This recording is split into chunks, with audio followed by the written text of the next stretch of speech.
Meus irmãos, vamos então ao texto da palavra nessa noite, que é o primeiro livro dos Reis, capítulo 15, verso 33 em diante. Primeiro livro dos Reis, capítulo 15, versículo 33.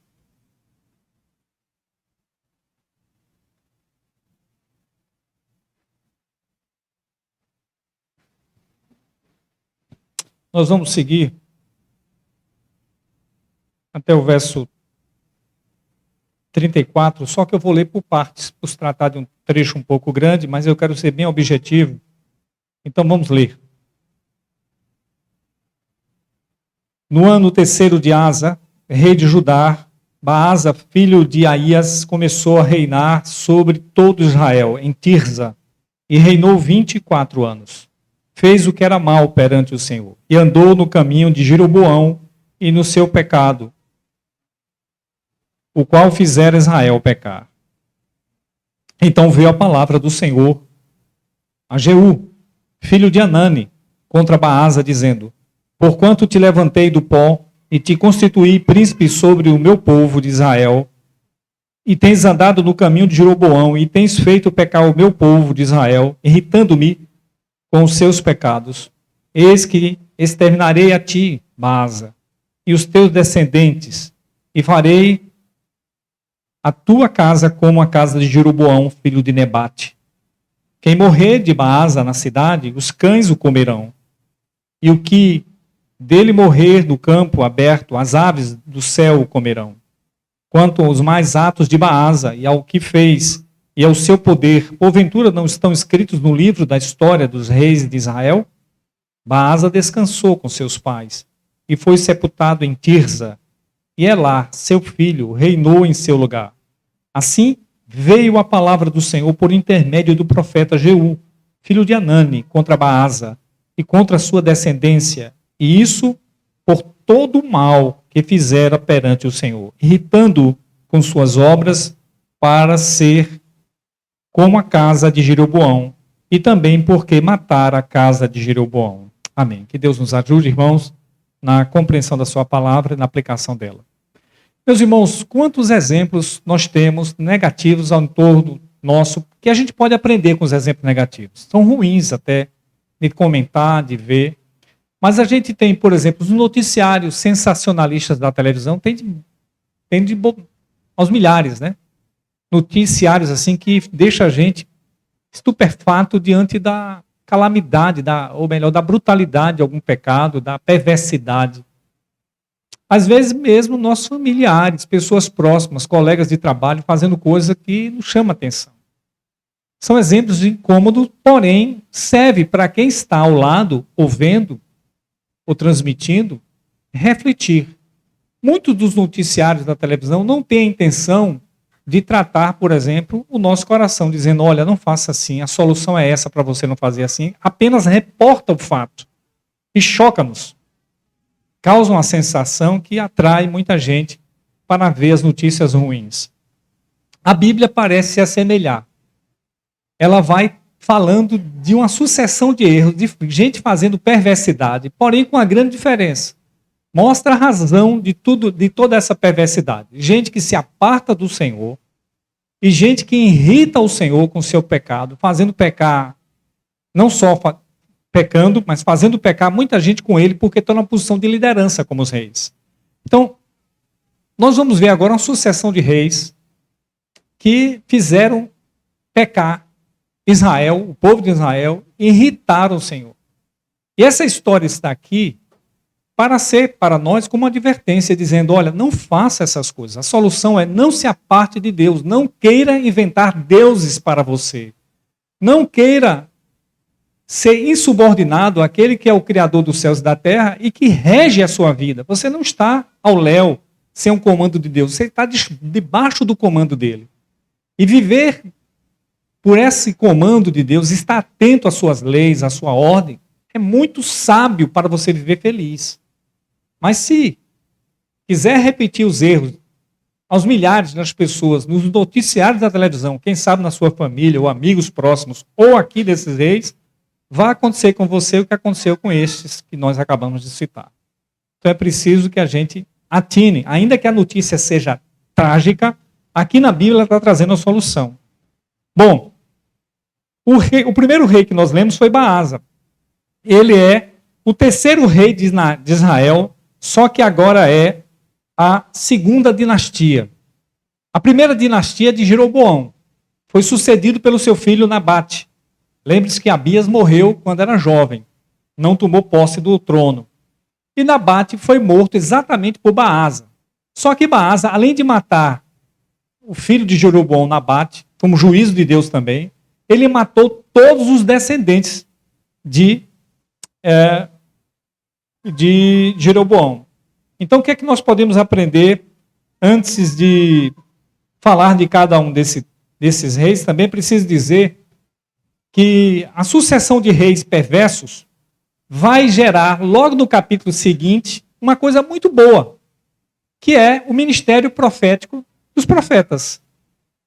Por exemplo, nós vamos do capítulo 17 até o capítulo 22, quando termina o livro de Reis, o primeiro livro dos Reis, exatamente com o ministério de Elias.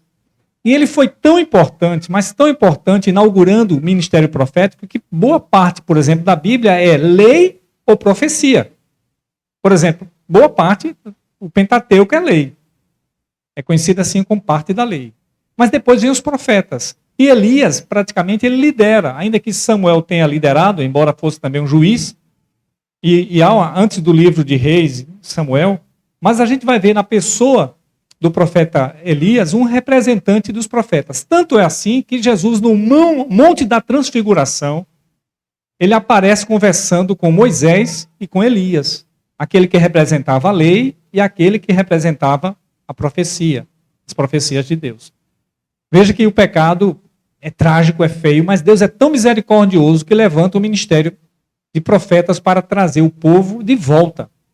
E a gente fica pensando, como é que Deus é tão tolerante com o mal? Graças a Deus que ele é tolerante, porque se ele não for tolerante com os outros, não será conosco. Então é preciso que Deus seja misericordioso e tolerante e nos dê a oportunidade de arrependimento. Toda vez que alguém escuta uma mensagem como essa, por mais trágica, dura, incômoda que seja, é Deus agindo em sua misericórdia, dizendo ao pecador, pare de fazer o que você está fazendo, se volte para mim que eu tenho um conserto para você, eu tenho como mudar a sua vida. Essa é a mensagem. Deus está querendo que a gente obedeça a sua palavra. Então, o tema dessa noite será perversidade não prevalecerá.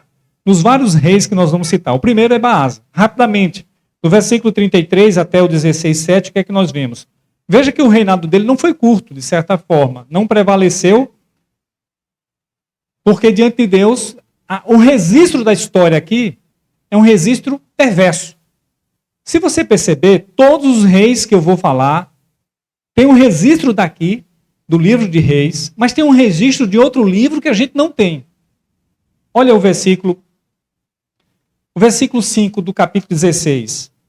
Quanto aos mais atos de Baasa e ao que fez e o seu poder, porventura não estão escritos no livro da história dos reis de Israel? Veja, isso aqui vai se repetir. Existia um livro que contava a história deles. Seria como um digesto, seria como um diário oficial lá de Israel, contando os atos, as inaugurações, talvez, provavelmente, as histórias. Porém, a história de Reis é a história de Deus contando a história dele do ponto de vista de Deus, dizendo que foi perverso.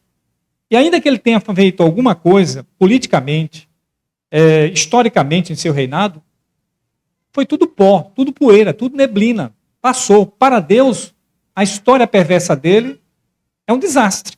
E é isso que a gente está recebendo, a história desse rei Baasa, que matou toda a descendência de Jeroboão. Reinou 24 anos.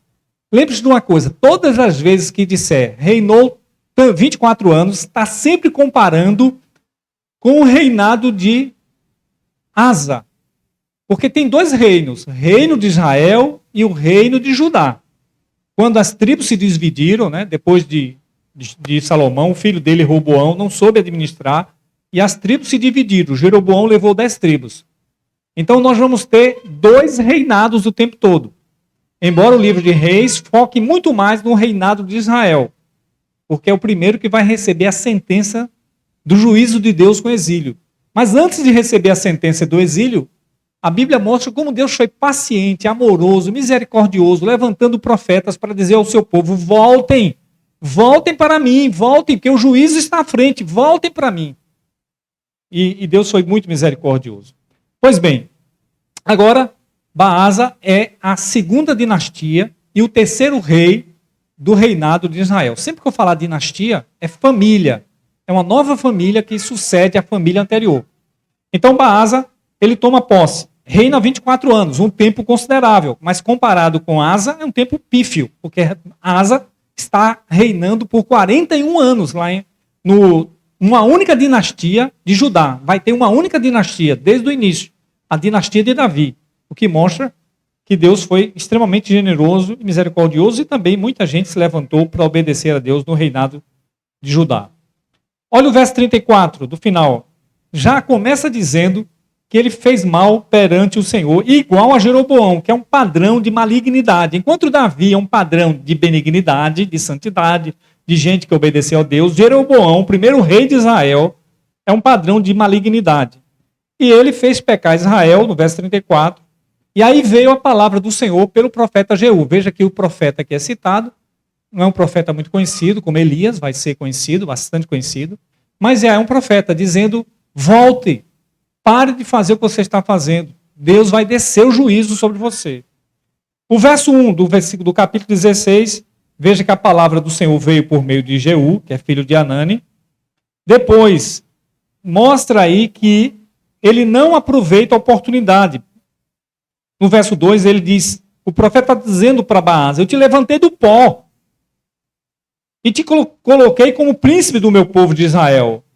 E tens andado no caminho de Jeroboão, e tem feito pecar o meu povo, irritando-me com seus pecados. Veja que essa é a história de Deus irado contra Baasa. E Deus está dizendo: eu te levantei do pó, rapaz. Te dei chance, oportunidade tremenda. Mas agora você não aproveitou essa oportunidade e é chegado o tempo do juízo. Veja o verso 3. Ele recebe a mesma sentença de Jeroboão que ele eliminara. Ou seja, ele vai matar não somente Baasa, Deus vai matar não somente Baasa, mas todos os seus descendentes, conforme ele fez com a casa de Jeroboão. No verso 4, tem um provérbio sentencial aí. O provérbio diz: quem morrer de Baasa na cidade, os cães o comerão. E quem dele morrer no campo aberto, as aves dos céus o sepultarão. O que esse provérbio sentencial está dizendo?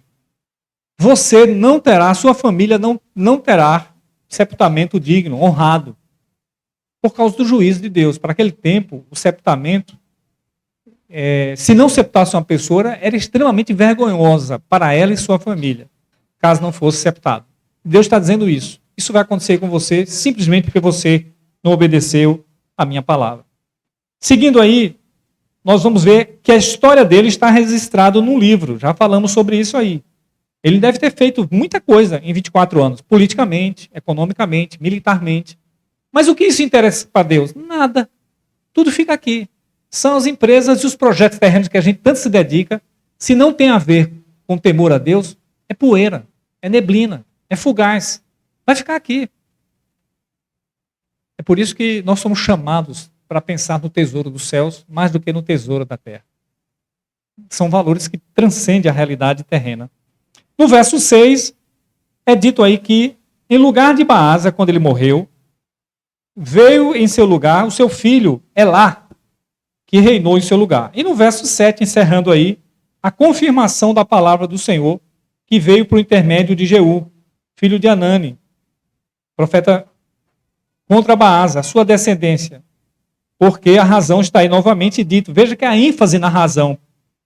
Por todo o mal que fizera perante o Senhor, irritando-o com suas obras, para como a casa de Jeroboão também, porque matar a casa de Jeroboão. Aqui, além de imitar o pecado de Jeroboão, parece um paradoxo. Como é que Deus disse que Jeroboão seria morto por alguém, e esse alguém seria Baasa? Na história, ele matou Jeroboão, toda a descendência, e Deus agora está dizendo: eu vou culpar você também por isso, porque você foi maligno matando Jeroboão e sua descendência. Olha, mas isso não estava nos decretos de Deus? Sim, está nos decretos de Deus, não elimina a responsabilidade humana. Estava nos decretos de Deus que Judas traísse Jesus. Mas a Bíblia diz, ai daquele pela qual o Filho do Homem vai ser entregue. Melhor lhe fora nunca haver nascido. Porque a decisão de trair foi de Judas. Deus não colocou no coração de Judas trair. Foi responsabilidade dele. Embora ele estivesse cumprindo uma determinação de Deus. Então, veja como Deus é extremamente precioso em sua palavra e em sua justiça. Todo pecado será castigado. Quase fazendo um paráfrase com um filme aí, né?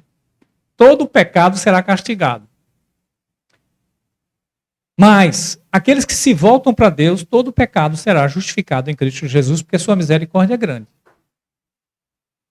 Segundo lugar, irmãos, a gente primeiro já viu que Baasa é o rei que não aprendeu com outros reis. Não aprendeu com Jeroboão e uma família. Agora Elá. E aqui a gente pode dizer que Elá, tal como fez o pai, ele também irrita ao Senhor.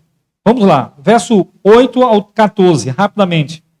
No 20º ano do rei Asa, veja que a referência ao rei Asa, que está reinando por 41 anos, rei de Judá, Elá, filho de Baasa, começou a reinar em Tirza. Tirza é a capital de Israel naquele momento. Reinou 2 anos. Zinri, seu comandante, da metade dos carros, conspirou contra ele. Achava-se Elá em Tirza, bebendo e embriagando-se na casa de Arsa, seu mordomo, em Tirza. Entrou Zinri e o feriu e o matou no ano 27º de Asa, rei de Judá, e reinou em seu lugar. Logo que começou a reinar e se sentou no trono, feriu todos os descendentes de Baasa, não lhe deixou nenhum do sexo masculino, nem dos parentes, nem dos amigos. Esse foi até mais extensivo, matou parentes, amigos e os demais filhos, né, do sexo masculino. Assim exterminou Zinri todos os descendentes de Baasa, segundo a palavra do Senhor, por intermédio do profeta Jeú contra Baasa, por todos os pecados de Baasa e os pecados de Elá, seu filho, que cometera e pelo que fizera Israel cometer, irritando ao Senhor, Deus de Israel, com seus ídolos. Quanto aos mais atos de Elá e a tudo que fez, porventura não estão escritos no livro da história dos reis de Israel? Novamente, irmãos, nós temos aqui um filho repetindo aquilo que o pai deixou como herança. Vamos falar assim agora, e não me tomem por político, uma herança maldita. Não tome. Herança maldita do comportamento, né? Da desobediência. A gente já viu aqui na questão da quebra do segundo mandamento, que a descendência daqueles que obedecem a Deus permanecerão por 1000 gerações. Mas aqueles que desobedecem a Deus, Deus vai eliminar da 3ª, 4ª geração. É o juízo de Deus que passa, não só pelo comportamento, mas pela mão pesada de Deus. Infelizmente, quem lidera traz consequências sobre os seus liderados. E aí, até o juízo. E o que é que dito de Elá, esse rei que imitou o comportamento mal do pai? Ele só reinou 2 anos. Foi bem curto, comparado com seu pai, que reinara 24. Só que Zinri, veja que ele era uma espécie de líder do exército, mas não de todo o exército. Ele é a metade dos carros. É provável, aqui tem uma tese defendida por um comentarista que eu li, que ele não estava na guerra. A guerra que estava lá em Gibeton. E ele estava, veja que ele estava bebendo na casa do seu mordomo Tisa. E ele estava provavelmente bêbado. Alguns até pensam que o próprio Asa, que é o mordomo, tem ajudado a Zinri, comandante do metade dos carros, para dizer, olha, ele está aqui em minha casa, se quiser matá-lo, a oportunidade é agora, até porque ele está bêbado. Então vai ser fácil. Então, ele foi morto rapidamente, Elá foi morto rapidamente, e ele, então, veja que o que é que ele faz? Zinri vai e mata não só os filhos de Elá, que são os descendentes de Baasa, mas também como amigos e parentes do mesmo. Por que ele fazia isso? É aquele negócio de você eliminar os concorrentes, os prováveis vingadores daqueles que você matou. Isso era muito comum em toda a história da humanidade. Então a perversidade, em vez de confiar em Deus, em vez de consertar a sua vida, se voltar para Deus consertar a sua vida, esses reis, querendo manter o poder, usavam apenas da sua capacidade, da sua astúcia, né?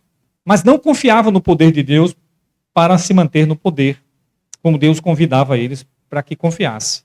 Então nós temos aí, no verso 10, que Zinri mata e reina, só que no verso 11, ele mata toda a descendência de Baás, amigos e parentes. No verso 12, por favor, acompanhe, já lemos. A palavra de Deus contra Baasa se cumpre. Esse é o foco, irmãos. O foco de Deus não é a tragédia aqui. Puxa, mais um que matou outro e matou toda a descendência. Uma chacina. O foco não é a tragédia, não é a chacina. O foco é não se arrependeram perante o Senhor, estão recebendo a consequência. Ou seja, a perversidade não vai prevalecer. É porque a gente está sempre contando, por exemplo, 24 anos é muito tempo. A gente diz, Baasa não era muito tempo. Para Deus não é, irmãos. É muito pouco tempo. A gente aqui está sempre vendo da perspectiva nossa. Estou 24 anos debaixo do reinado de Baasa e Deus não traz o juízo. Não, vai trazer. Ele está sendo paciente, esperando que Baasa se arrependa. Morre Baasa, agora morre Elá. E aí Deus confirma a sua palavra. Segundo, mais um ponto, mais um rei, por favor. Vamos agora ao reinado de Zinri. E o que é que a gente pode dizer dele? Zinri, a maldade que foi encurtada. Foi muito encurtada. Veja agora, verso 15 ao 19. Ao 20, melhor. No 20º ano de Asa, novamente Asa é a referência, porque Asa está reinando perenemente em Judá. Um reino que inclusive é um reino que fez uma reforma espiritual, Asa. Lembre-se que Abias, o pai de Asa, foi mau, Deus o matou rapidamente. E Asa assume e faz uma reforma espiritual grande. A gente pode até chamar de avivamento, embora o termo seja um termo ligado às histórias do avivamento americano, mas avivamento é despertamento. É Deus chamando as pessoas para consertar a religião verdadeira. E Asa fez isso. E ele reina por 41 anos, mais do que Davi, mais do que Salomão, que reinaram 40, respectivamente. Então veja, é dito que Zinri começou a reinar no 24º ano, no 27º ano de Asa, rei de Judá. E ele reinou 7 dias. É o reino mais curto. Ficou na história como rei uma semana só que você entrou no trono. Começou a festa, acho que não deu nem para o desfile. Foi morto antes. E como foi morto? Veja que o povo estava acampado contra Gibeton. Foi a guerra que Elá não foi. Ficou em casa bebendo com o seu mordomo lá. E aí, o povo sabendo disso, veja aí o verso, eu vou lendo aqui, o 16, o povo que estava acampado ouviu dizer que Zinri conspirou contra o rei aqui é Elá, e o matou, pelo que todo o povo, no mesmo dia, no arraial, constituiu o rei sobre Israel a Onri, comandante do exército. Olha só, lembre-se que Zinri era líder da metade dos carros, não de todo o exército, dos carros. E ele resolveu conspirar para tomar o lugar de Elá. Fez isso. Mas não durou 7 dias, porque o povo que estava lá em Gibeton, lutando com Onri, que era o general do exército, o comandante do exército, foi lá para tomar o lugar de Zinri. Veja que o juízo de Deus chegou muito rápido para Zinri, 7 dias apenas. Agora veja o verso 17. Subiu Onri de Gibeton e todo Israel com ele e sitiaram Tirza. Vendo Zinri que a cidade era tomada, foi-se ao castelo da casa do rei e o queimou sobre si e morreu. Aqui veja que ninguém traz juízo sobre ele, mas ele dá cabo de si mesmo. Veja que quando ele viu que estava em aperto, talvez ele não quisesse uma morte indigna por mão do Onri, o general, provavelmente que era o seu general, ele resolveu dar cabo se queimando. É uma morte trágica, né? Queimar-se é uma morte muito trágica. Mas veja, o que a Bíblia diz sobre isso? Sigamos aí na leitura. Então, o verso 19. Por causa dos pecados que cometera fazendo o que era mal perante o Senhor, andando no caminho de Jeroboão e no pecado que cometera fazendo pecar Israel. Novamente, nós temos a soberania de Deus aqui, por cima da decisão de um homem que deu cabo de sua vida. Deu cabo da sua vida, vocês entendem o que eu estou falando. Não é? Vocês entendem o que eu estou falando. Ele deu cabo da sua vida, mas isso vinha do Senhor. Era juízo de Deus contra ele. E a razão? Porque se rebelara contra a palavra do Senhor, não resolveu seguir o Senhor. Veja que a história vai se repetindo e repetindo a mesma ênfase. Se rebelou contra o Senhor, irritou o Senhor, não seguiu a palavra de Deus. Tudo isso é para chamar a gente e dizer, não façam isso. Não façam bobagem com a vida. Obedeça a Deus, que é o Deus da vida. É essa a razão. E aí, encerro no verso 20. Quanto aos atos de Zinri, a sua conspiração que fez, porventura não estão escritos no livro dos reis de Israel. Veja que ele não deu tempo de fazer nada além de conspiração. Só está registrado no outro livro a conspiração dele. Não deu tempo nem de fazer uma reforminha. Botou uma placa na praça tal, não deu tempo, ele morreu. Foi o único registro, a conspiração dele está tudo registrado. Esse foi rápido. Mais um que a perversidade não prevaleceu, agora é honre. Por favor, vá para ele aí. Vamos do versículo 21 a 28. Está sendo rápido, pastor? Tem que ser sim, porque é a mesma coisa o tempo todo, a mesma história se repetindo. Se eu ficar domingo após domingo repetindo a mesma história, vocês vão se cansar. Peço que você preste atenção no foco. Dizer, não faça o que esses reis fizeram, se rebelando contra o Senhor. Honre. Outro. 21, agora o 28, bem rápido. Então o povo de Israel se dividiu em dois partidos. Metade do povo seguia Tibni, filho de Ginate, para o fazer rei, e a outra metade seguia Onre. Veja que aqui também tinha polaridade, né? Não é nova polaridade, é antiga. Veja que Onre conseguiu matar Zinri, porém não tinha todo o povo. Uma parte estava com ele, outra parte estava com o tal de Tibni. Mas o que acontece no verso 22? Mas o povo que seguia Onre prevaleceu contra aquele que seguia Tibni, filho de Ginate. Tibni morreu e passou a reinar Onre. Veja que Tibni apenas quis o trono, mas não teve chance.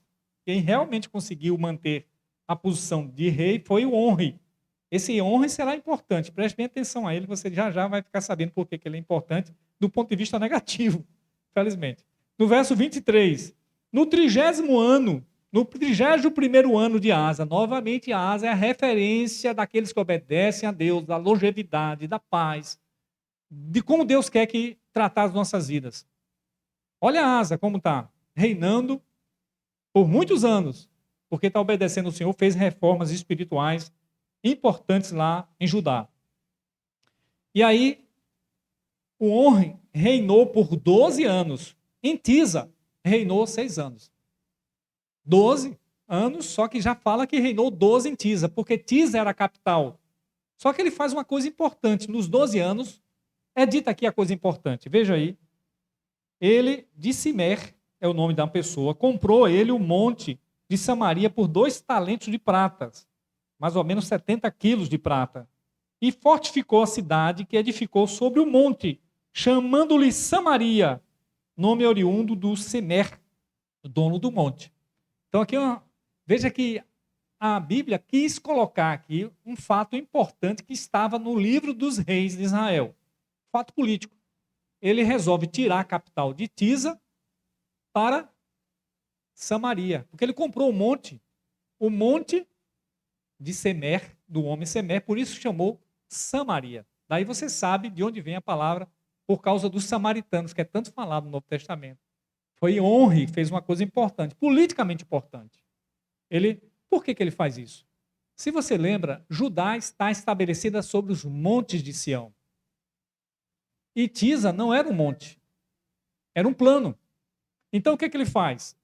Naquele tempo, visão do alto como hoje, né? A gente sabe que a aeronáutica é muito importante, né? O perímetro aéreo é muito importante estabelecido para você comandar, tomar conta. Não é? Então, naquele tempo não tinha aviões, mas quem estava na posição do alto poderia ver tudo que viria contra ele, assim como Judá está estabelecida sobre os montes de Sião. Então, ele faz isso, uma atitude correta, sábia. Ele pega, tira Tisa como capital e leva para Samaria. Quase que a gente pode fazer um paralelo com Juscelino Kubitschek, que tirou a capital do Rio de Janeiro e levou para Brasília com outras intenções. Né? Embora lá seja um planalto. Né?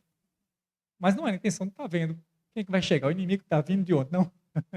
Não essa era a intenção. Era outra, né? Centralizar o comando do país e tirar o povo de perto dos comandados, daqueles que comandam, de certa forma. Mas aí, Assim dizem, né, os estudiosos da política, mas deixemos isso para lá. Isso nos cansa um pouco. Agora, agora veja, honre, verso 21, a gente já viu que o partido dele ganhou na luta. O verso 22, por favor. Não, já vimos aqui, ele estabelece Samaria, perdão, já fiz. Só que o verso 25, estamos terminando aí, por favor. Ele fez o que era mal perante o Senhor, fez pior do que todos os que foram antes dele. Essa é outra palavra que se repete, fez pior. Quantos piores houve antes deles? Ele está ainda superando, está a marca, né? Mas que pior é esse? Exatamente comparado com o que Deus espera. Deus espera que os homens, mulheres, famílias, se submetam a Ele. Entenda que Ele governa sobre o governo. Irmãos, isso aqui é uma coisa importante. A gente já disse, você não rege. Você pode reger muitas coisas, certamente, sua família, seus negócios, talvez no trabalho. Mas saiba que você está debaixo de um regente muito maior que você, que é Deus e o seu filho. Se você não se presta a obediência a Deus, você, na Bíblia, é considerado, me perdoe a palavra, como um tolo, que você vai prestar conta ao supremo regente da vida, que é Deus. Então é tolice você dizer, não, eu mando na minha vida. Não, você não manda na sua vida. Quem manda na sua vida é Deus. Na hora que Ele cortar a sua respiração, você vai entender que é Ele que manda na sua vida. Você não respira porque quer, porque Deus decidiu que você respire. Você não tem os recursos que tem porque quer, porque Deus decidiu que você tem os recursos. Então, é muito sábio submeter aquele que rege todas as coisas. E essa pessoa é Jesus Cristo. Está claramente descrita lá no Salmo 2. Beijai o filho para que não se irrite. Prudente, seja prudente, ó juiz da terra. Escutem o filho. Vamos lá. Agora, o verso 26. Sim, verso 25.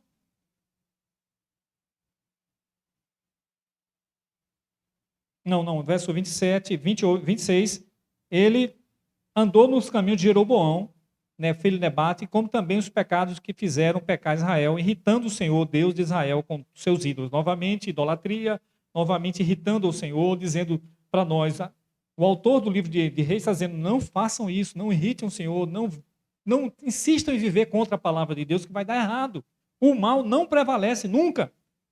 E o verso 27, os atos de honra estão escritos no livro da história dos reis de Israel. Curiosamente, ele fez muita coisa nos 12 anos, tanto é que em registros sírios tem lá a terra de Onre. Tem registros falando sobre o que ele fez em outro povo. A notícia chegou lá na Síria de que ele estava fazendo coisas boas, mas a Bíblia não está interessada nas coisas boas, só citou uma, que ele tirou de Tis, a capital, levou para Samaria, porque tem um foco muito importante no livro de Reis, os samaritanos, vai ser muito importante, inclusive, no Novo Testamento. Bom, e aí o verso 28 vem a surpresa desagradável. Ele é nada menos, nada mais do que o pai de Acabe. Veja aí. Onre descansou com seus pais e foi sepultado em Samaria, na capital.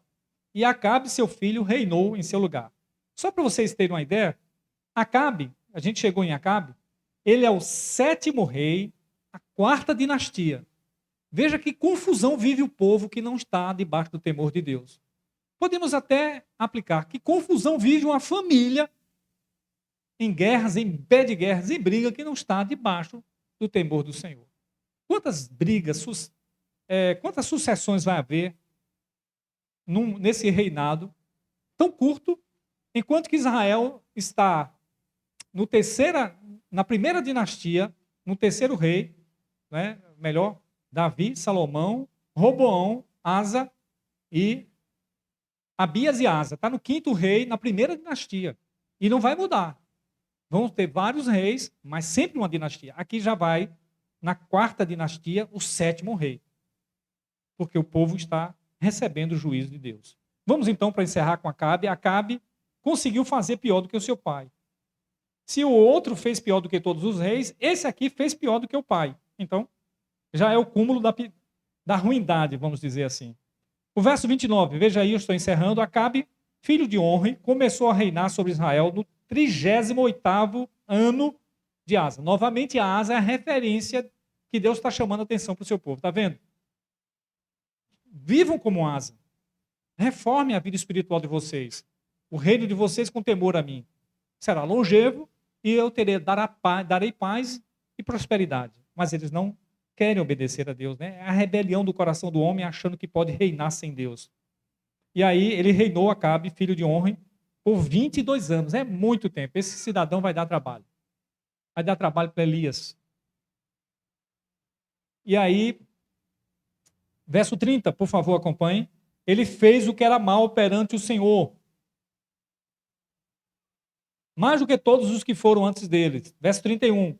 Como se fora coisa de só menos, andar nos pecados de Jeroboão, filho de Nebate, tomou por mulher Jezabel.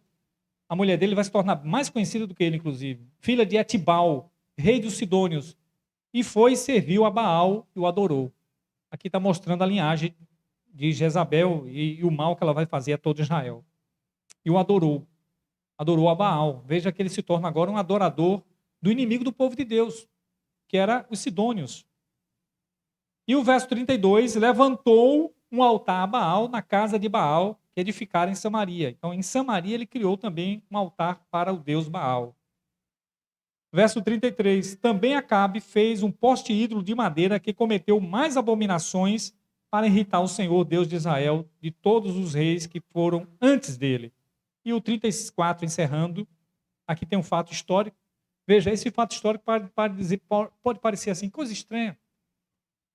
Está falando sobre o reinado de Israel, no caso, Acabe, e de repente fala de uma profecia que Josué deu lá atrás, e a profecia estava se cumprindo negativamente. Para que serve essa história? Dá uma olhada aqui no verso 34. Em seus dias, Iel, o betelita, de Betel, portanto, edificou Jericó. Quando lançou os fundamentos, morreu Abirão, seu primogênito. Quando pôs as portas, morreu Segube, seu último, segundo a palavra do Senhor, que falara por intermédio de Josué, filho de Num. Isso está lá em Josué, capítulo 6, 26, quando Josué lançou uma maldição sobre Jericó. Quem reedificar Jericó, morra o primogênito dele e morra o seu último filho. E nos dias de Acabe, a profecia de Deus, que foi dita séculos antes por Josué, está aqui cumprindo. Para que serve isso? Serve para dizer que a palavra de Deus não cai por terra. Mesmo a palavra de juízo. Se Acabe estivesse atento às verdades de Deus, um fato como esse, que foi noticiado certamente no seu reino, você viu o que aconteceu? Iel começou a edificar Jericó, morreu o primeiro filho e depois morreu o último filho. Isso porque Josué disse tal coisa no tempo tal. Era para ele se voltar. Meu Deus, a tua palavra é verdadeira, mesmo para o mal daqueles que descumprem. Eu vou voltar para ti. Quanta gente tem a oportunidade de ouvir a palavra de Deus? Chamar Deus através de uma música, de uma pregação, da leitura e não se arrepende. Deus está o tempo todo dizendo, para me ouvir. Eu quero o seu bem, não quero o seu mal. Sobre isso, irmãos, eu quero trazer duas aplicações para encerrar. A primeira, quantos exemplos nós vamos precisar para mudar a nossa perversidade? Nós não mudaremos, mas Deus tem o poder de mudar. Ele quer mudar a nossa perversidade. Esse é o convite da religião, por isso que você vem à religião. Não é para transformar a sua prosperidade material. Pode ser que mude, pode ser que não. Mas Deus quer tratar o pecado, ele veio para perdoar pecado em Cristo Jesus, por Cristo Jesus. Quanta gente tem esse interesse? Não quer continuar pecando, pecando. Até quando você vai ver o juízo de Deus cair sobre os outros, até que ele caia sobre você? Até quando? O chamado é para arrependimento. É bondade de Deus, está dizendo, pare de fazer o erro. Eu tenho conserto para a sua vida. Eu tenho restauração para a sua vida. Não queira experimentar o pecado num nível que você jamais pode controlá-lo. Olha, gente, eu sou pastor e minha função é ouvir pecados dos outros muitas vezes. Chega um ponto, muitas vezes, que as pessoas não terão mais domínio algum do seu pecado. E é trágico essa situação. É triste essa situação. Muito triste. Às vezes precisa ficar à base de remédios para poder controlar sua impulsividade, por exemplo, libidinosa. Tem gente assim. Acompanhei de perto. Fui conselheiro dessa pessoa. Hoje, vive à base de medicamento para conter a sua libido, porque se parar de tomar o medicamento, ele vai agir perversamente na área sexual. Tem gente que ouviu muito a palavra do Senhor e deixou de lado. Não, amanhã, depois, se me arrependo. Deus está chamando o arrependimento. Alguém pode dizer, pastor, eu não vivo assim não. Minha vida é integralmente santa. É mesmo? Será? Eu quero contar a história de Washington. É um presbítero de Cafarnaum. Se ele estiver assistindo depois, ele vai... O Washington, eu fui professor dele, e lá no início da história da igreja de Cafarnaum, e ele era um aluno, exímio aluno, responsável, homem casado. Ele desprezava muitos crentes, porque ele via a vida dos crentes e dizia, ser crente é como fulano, é como Beltrano, como Ciclana. Eu não quero ser crente. Sou mais justo do que elas, do que essas pessoas. Ele se achava justo. Até que um dia, Deus o chamou. E ele começou a compreender a palavra de Deus. E ele percebeu que ele era muito imundo, mas muito pecador. Porque quando ele se comparava com outros em pecados que ele não tinha, ele se achava muito poderoso. Mas quando ele foi comparado com Jesus, a palavra de Deus, ele disse, meu Deus, que miserável homem que sou. E ele começou a se arrepender, chorar, e se converteu. Hoje é um dos presbíteros mais antigos da igreja de Cafarnaum, muito forte, muito respeitado, por conta disso. Por conta disso, de perceber que era muito perverso. E que em Deus há perdão para toda perversidade, não importa quantos. Daqueles que são perversos sexualmente, daqueles que às vezes não acham que não são, mas são. Porque Jesus não veio para os sãos, Jesus veio para os doentes. Há alguns que acham que não são doentes. Coitados. Todos somos e precisamos nos refugiar naquele que é o curador das nossas almas, Jesus. Por último, por favor, considere a palavra de Deus. Considere para o seu bem. Você é chamado a temer a Deus. Porque você está comprometido com a palavra de Deus, para o seu bem ou para o seu mal. Lembre-se que a palavra de Deus vai se cumprir na sua vida, para o seu bem, se arrependendo, ele tem graça, perdão, ou para o seu mal, punindo você. A mensagem do Evangelho diz que Jesus veio para salvar pecadores, mas também diz que ele virá como juiz para punir pecadores, todos que não se arrependeram. Então, por favor, se volte para a palavra de Deus, dê atenção a ela, leia a Bíblia, peça ajuda para tratar a sua perversidade. Jesus veio para isso, ele é especialista em tratar pecadores. Está aqui um bando de pecadores que foram tratados, graças a Deus. E todos os domingos vem para a igreja para não ser aquela história trágica do pecado, para dizer, Senhor, não me deixa ser o que potencialmente o pecado pode me tornar perverso, não me deixa. Nós conhecemos a realidade do pecado e não queremos voltar para ela, pelo contrário. É por isso que a gente insiste em cultuar o Senhor, domingo após domingo, dizendo, Senhor, eu quero viver debaixo da Tua graça. A Tua graça é melhor do que a vida. Que Deus nos ajude, irmãos. Oremos. Obrigado, Senhor, Tua palavra. Ouvimos uma